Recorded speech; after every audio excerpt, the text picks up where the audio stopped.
上一讲谈到，陆文书长篇大论向宣帝发表意见，认为当下最亟待解决的政治问题只有一个，那就是彻底扭转武帝时代以来的酷吏政治遗风。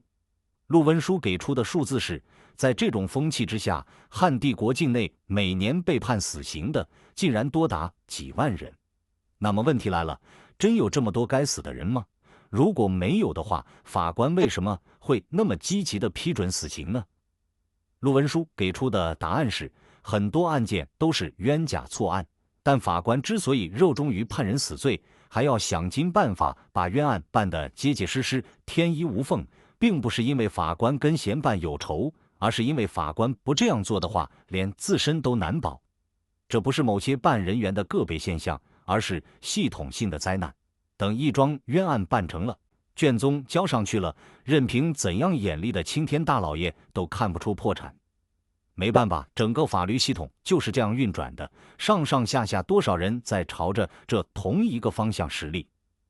卢文书的这些意见确实说中了时弊，宣帝也确实听进去了。问题仅仅在于该怎么办。宣帝的办法是在廷尉底下增设一个官职，名叫廷尉平，简称廷平，定员是4人，级别在600石。顾名思义，廷尉平的作用是追求司法公平，排除冤假错案。当然，这还不够，宣帝本人正心诚意做表率。每到秋审定全国报上来的疑难案件的时候，宣帝经常在宣誓殿里满整斋戒，以虔诚的态度下戒论。长此以往，《资治通鉴》的原话是“欲行好为平矣”，意思是说宣帝真的扭转了酷吏政治的不良风气，让汉帝国赢得了司法公平的美名。但我们不免要问了，真有这么简单吗？如果局面就像陆文书说的那样，不知道多少环节上的多少个专业法律干部不约而同齐用力，把案子办得天衣无缝，任凭眼力再好的青天大老爷也看不出其中的破绽，难道增加4位廷尉平就能解决问题了吗？再者说，宣帝每年秋末要斋戒决断的案子属于请验这个环节，而案子只要办结实了，没有疑义了，就根本走不到这个环节。每年能摆在宣帝案头的卷宗，注定只是沧海一粟。问题出在哪儿呢？首先要怪原始史料比较含混。《资治通鉴》的这段内容是出自《汉书刑法志》的，但遗漏了一个重要信息，那就是核心官员的人选。司法系统的最高长官廷尉由于定国担任，新设置的廷尉平由黄霸等人担任。于定国和黄霸都是包青天类型的专业高手，司法系统交给他们打理，总应该好起来吧。《资治通鉴》之所以会有这个遗漏，很可能是因为司马光没能把时间线梳理清楚。于定国出任廷尉这件事，《资治通鉴》已经安排在宣帝缔结元年，所以陆文书上书也好，黄霸出任廷尉平也好，都是同一时间彼此关联的事情。但这也不能全怪司马光，因为《汉书·百官公勤表》将于定国出任廷尉的时间准确标定在缔结元年，而陆文书上书和宣帝设置4名廷尉平，《汉书·宣帝纪》标定在缔结3年。但如果说于定国出任廷尉以慈悲、宽容、谨慎，尤其是罪疑从轻的办案精神主导汉帝国司法系统已经2、3年了，陆文书这才上书论述上德缓刑的必要性，这不是把于定国当成张汤了吗？实在于情理不通。更何况《汉书·贾邹梅录传》说的是，当昭帝驾崩，昌邑王刘贺被废，宣帝刚刚即位的时候，陆文书上书论述上德缓刑。这里边虽然没有记载确切的时间，但显然这该是本史初年的事情，不可能晚到缔结3年。所以正确的时间线大概率是这样的：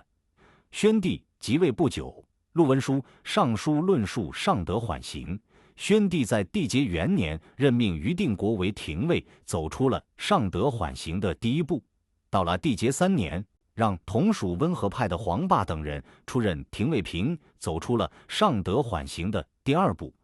而不知道从什么时间开始，宣帝每年都在宣示殿斋戒决断疑难案件，并且把这个习惯保持了下去。这就算是走出了上德缓刑的第3步吧。于定国是当时司法系统里的传奇人物，他的父亲于公就是地方上的法律干部，以断案公平名闻乡里，当地人甚至为他立了生祠，称为于公祠。祠堂啊，从来都是给死人立的，给活人立祠堂做祭拜，于公应该是史上第一人。于定国从小跟着父亲学法律，父亲死后，他追随着父亲的足迹，一脚踏入司法界，从基层干部一路升迁，终于做到了廷尉的位置，这就是司法界的天花板了。至于黄霸，他的传记被收录在《汉书·循吏传》里。一个人在循吏政治的环境里，并不难做循吏，而黄霸的难能可贵之处在于他认准了宽和执法这条路，不惜逆着时代潮流，在酷吏政治的环境里做循吏。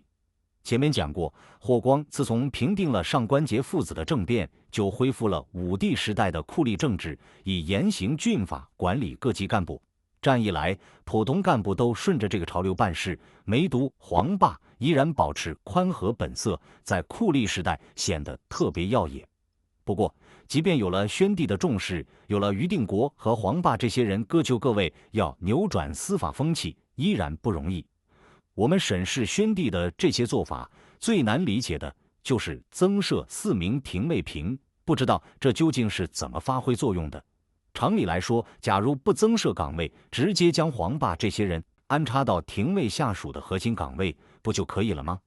这样的疑问，不仅我们这些读者会有，当时的人一样会有。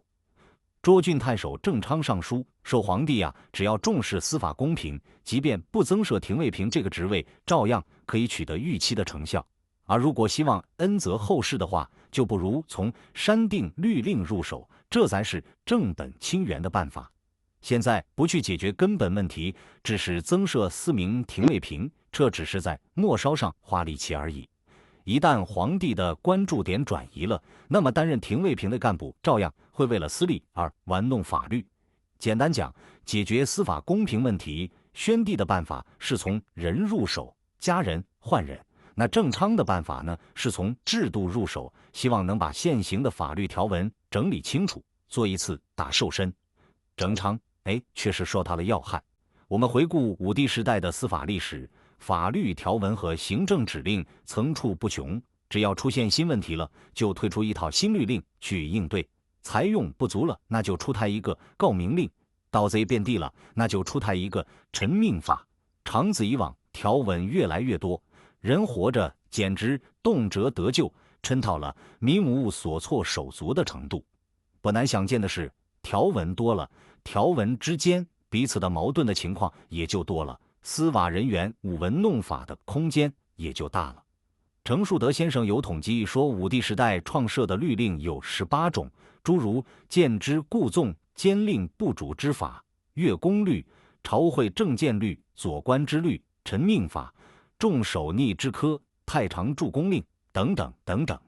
汉书刑法志》给出总数，原话是这样说的：律令凡359章，大辟409条，迁882事，死罪绝事比13472事。这些数字在今天听起来就够让人头大了。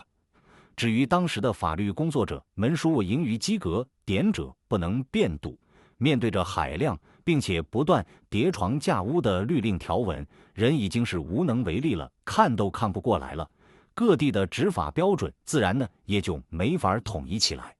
社会这样发展下去，真的就像老子说的那样，法令滋章，盗贼多有了。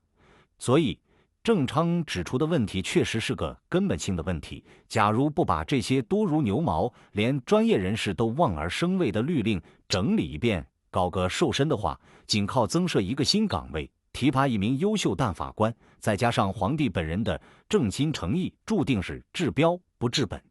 那么郑昌的意见有没有被采纳呢？并没有。《汉书刑法志》的原话是：宣帝未起修正，言下之意是，宣帝知道郑昌说的对，确实应该照做，但不知道出于什么原因，一直没来得及动手。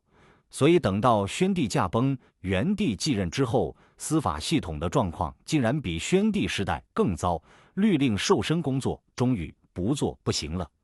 稍微交代一下后话，元帝授身失败，此后直到西汉王朝结束，郑昌的构想也终归没能实现，律令只有越来越多，没人拦得住这个趋势。这就是当时条文法的宿命，只要出了一个问题，就要么理个法，要么就发布一道诏令，发现哪里的条文有漏洞，就打个补丁。这样一来，律和令当然有增无减。当几十年、上百年积累下来，当初简单直白的约法三章，就变成了连专业人士都看不懂也看不过来的汗牛充栋了。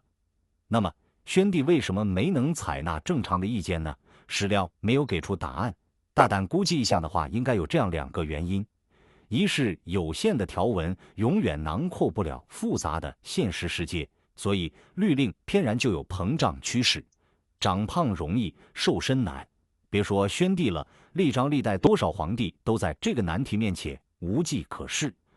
二是宣帝可以大胆废除霍光时代的新律令，但不敢轻易废除武帝时代的律令，毕竟自己皇位的合法性来源还要仰赖这个皇曾孙身份。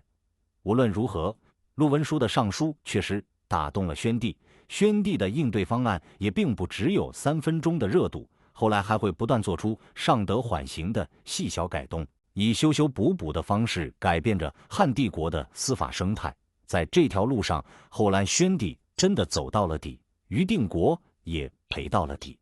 当时的司法情况到这里就告一段落了，我们下一讲再见。